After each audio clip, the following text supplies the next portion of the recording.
বর্ষা, বলছি কিনা আমার জলটা না শেষ হয়ে গেছে, আমি যাবো রে জল আনতে। না রে, এখন না, একটু পরে টিফিনের ঘন্টা পড়বে, তখন গিয়ে জলটা এনে নিতে পারবি। যা, এখন গিয়ে জায়গা বস যা। এ বলছি, আমার না খুব জোর টয়লেট পেয়েছে, আমি একটু ওয়াশরুমে যাবো। আমার তো টিফিনের বিল পড়তে অনেকটা দেরি আছে, বল। খালি বাহানা না, বাইরে যাবার বাহানা। যা, গিয়ে জায়গায় বস। এই যে খাতাটা দেখছিস, এই খাতাটার পাশে তোর নাম লেখা আছে, এখানে স্টার বসিয়ে দেবো। যা, গিয়ে জায়গায় বস।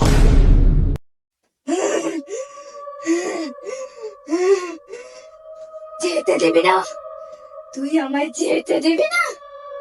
বদমাইশ, তোর গলা কেটে রক্ত পান করবো।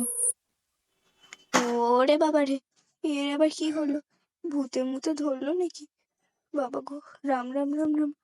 ঠিক আছে, তুই তুই যা, ওয়াশরুমে চলে যা। ও বাবা গো, তবে আসি তাহলে। Tata, bye bye, see you.